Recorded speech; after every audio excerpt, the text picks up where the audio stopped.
Hello and welcome back to the Dune Minute Podcast, your place to dive deep, minute by minute, into the cinematic adaptation of Frank Herbert's World of Dune. I'm one of your hosts, Zach. And I'm John. All right, John, we are talking about minute 91 through 92 today, and we have a wordless minute. Not entirely. Okay, do you consider a word? There's an expression of joy. There's a grunt. Okay, There's a gluttonous grunt. Yeah, I'm. That's not a word to me. I know what you meant. And if we're counting that as a word, I can't use the My Morning Jacket's wordless chorus as our intro. Didn't think you could, anyways. Because that's true. I'm not paying the license fee on that. Yeah, fuck that. You're gonna pay that license fee. Yeah, no thanks. Yeah, so we got a we'll call it 99.9% wordless minute here, and it starts off with Jessica and Paul still just looking at the destruction of Arrakeen in awe. When I had to watch these first couple of seconds a few times, because I got a little confused. I thought that they heard something behind them and turned around and looked. Yeah. They are still hearing like explosions from the city. Mm-hmm. But I probably just bouncing off of the sand. It sounds like. I guess, I don't know. It looked strange. Like they looked like they heard something behind them and they both like turned at the same time, looked out into the open desert and then turned back to the city. So to me, that moment is them deciding between a rock and a hard place. Yeah. That's eventually where I landed as well. Like they're just gauging their options. It's like, shit, which death do we pick? Yeah. Right. And knowing that they have the Frem kit ultimately, and spoilers, ultimately they choose the desert. Oh yeah. So yeah, they're still on top of the dune, and how long they stay there, we don't know. 24 seconds. 24 seconds movie time. Yeah. In universe time, who knows how long they stay there. It's 24 seconds of sad looks back and forth, explosions, and just lots of decision making. Yep. Silent decision making. That's right. So from this, we cut to Leto chilling hardcore in a chair, catching some much needed Z's after the night he's had. Chilling. I think he's still paralyzed and he's naked in his dining room. We've all been true. There, but I mean, yeah, who doesn't? Who among us has not been there? Please cast the first stone. His eyes start to like flicker open and flutter up, and what is he looking up at? The bowl. He's looking at the bowl, and I forget this part of the minute, but my note says wheezes. That's it. I guess he just goes. Yeah, he's just got raspy ass breathing, kind of like you do right now. It's true. It's true. And yeah, what else do we hear in the room but just the sounds of gluttony? Oh, yeah, some cutlery dinging in the distance, sucking on like meats. And, yeah. But before we get into our other dinner guest, okay. One thing that I just kind of noticed, like when I was watching this and everything, the ceilings in this room, as in most other places where it's hot a lot, are very tall. But in here, they are very tall, like so far, like out of frame and stuff. So like, I just love that this bullhead is like probably a good like 10, 15 feet up. That unless you're looking basically straight up, you don't see it. Yeah. Ever. Well, interior decorating is hard, especially when you have a lot of wall to fill. That's true. And maybe they had a super anal person who wanted to be centered in the wall. So they had to put it 15 feet up. Centered in the vaulted ceiling in the wall. Yeah. Yep. So Leto's continuing to kind of wake up this whole time. Mm-hmm. And the camera kind of switches around and it shows who is making all these gross sounds. It's the Baron. We saw him floating in with UA earlier last week. Yep. And we finally get to see him again. He's floating is really strenuous work, so he's got it takes a lot out of you. He's a big boy. He's got to eat up. It's cultivating mass. And he's just chowing down on this. Who would win in a fight, Fat Mac or Vladimir Harkonnen? I'm going Fat Mac every day. Yeah. The camera then again switches back over to Leto, and we get to see that he is in fact seated at the long table of PG-13 censorship. It is the longest table of PG-13 censorship too. Just perfect camera angle to where it's concealing his junk. No dicks. No dicks in Dune. It's always been our rule. And maybe your rule. Fair. And we get to see, I mean, the people we haven't talked about yet in this minute is all the goons that are just around in this room. There's a ton of goons behind Vladimir. There's a ton of goons behind Leto. Just goons everywhere, man. This place is filled with them. I'm trying so hard not to make. Go ahead. I just tossed you this softball, John. They're just fucking gooning it up in the room, They're gooning baby. it up everywhere. Just fucking gooning away, dude. Got a bunch of gooners in this room. Oh god. In my notes, it just said Marcellus Wallace brought more fucking bitches with him this while. There you go. Yep. And then I like the gooners instead. Yeah, we got a bunch of Harkonnen gooners in the background. Just gooning it up. And then we get, I think, maybe our fourth different camera angle in this like 30-second scene. Yep. And it's a close up of the Baron. Again, just licking his fingers and I'm sorry, misophonia people. This is not. This a scene is for your you. time. Yeah, this is not a scene for you. I'm so sorry. Yeah, this is when we get our maybe one word. It's just Stellan Skarsgård noises. Yeah.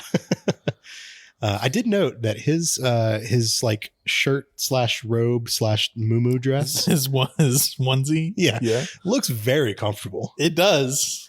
I don't know if I could pull it off. You're not fat enough. You gotta be like fucking.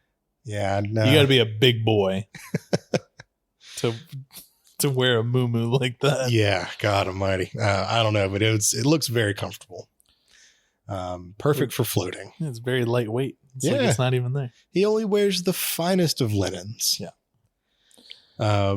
And yeah, that's where the minute ends right there. I do have some fun notes from the Art and Soul of Dune. Okay, go. Volume 1, which you received as a birthday present. I did. Thank you very much. Okay, you're welcome.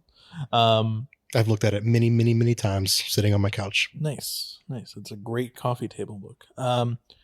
So there's not a ton to say about this scene, but they do point out in particular one like specific prop that they made, which is just this like giant roasted lizard. Okay. That is a part of this banquet as like the centerpiece. So Vladimir doesn't like, I guess pigs have gone out of fashion and we're just eating lizards now. But it looks like your stereotypical like holiday ham, but it's just a lizard instead. So I was really hoping that we could get through the entirety of this podcast experience without me bringing up the slig. Have you heard this term before in Dune? No. What is the slig? The slig is a Benny Tlailac's creation. Okay. And it is a cross between a giant slug and a pig. Yes. It is just as appealing as it sounds. Yes. So I'm reading straight. Hold on. I have questions. Is it a slug with pig's legs, or is it a pig with like the slug bottom, but also the slug antennas? I think it's a pig head on a slug body. I hate this so much. Yeah, it's not fun. I mean, either combination was not going to be good. But if you'll allow me, this is going to like maybe disturb you just as much as the ornithopter mollusk thing we went through. So here we go. I'm just going to read a little bit from the Dune wiki. Yep. So the Slig, genetically engineered hybrid created by the Bene Talelags. The creature was a cross between a giant slug and a pig. The animal was considered ugly, even disgusting, with multiple mouths and skin that excreted a slimy and noxious residue. However, it was bred domestically for its meat, which was sweet, tender, and highly sought after by many across the known universe. Many calling it the sweetest meat this side of heaven.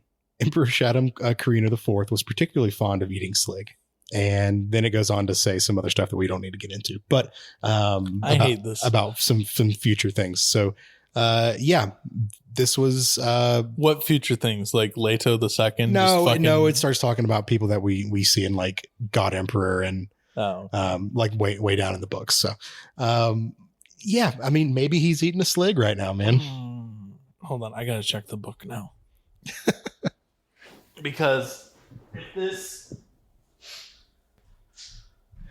motherfucker's eating a Slig, which I'm pretty sure it's not, because it's very defined as like a lizard. By the way, keep all of this in the. Well, we don't know what a roasted Slig looks like. Maybe after you cook them, they're different. Very, very like Gila monster looking ass. So this is wonderful audio, but I'm showing John a picture of the Slig from the wiki. I hate that so much. Holy shit. Yeah, it is. It is really just a pig with a slug's that is the body. Most grotesque shit.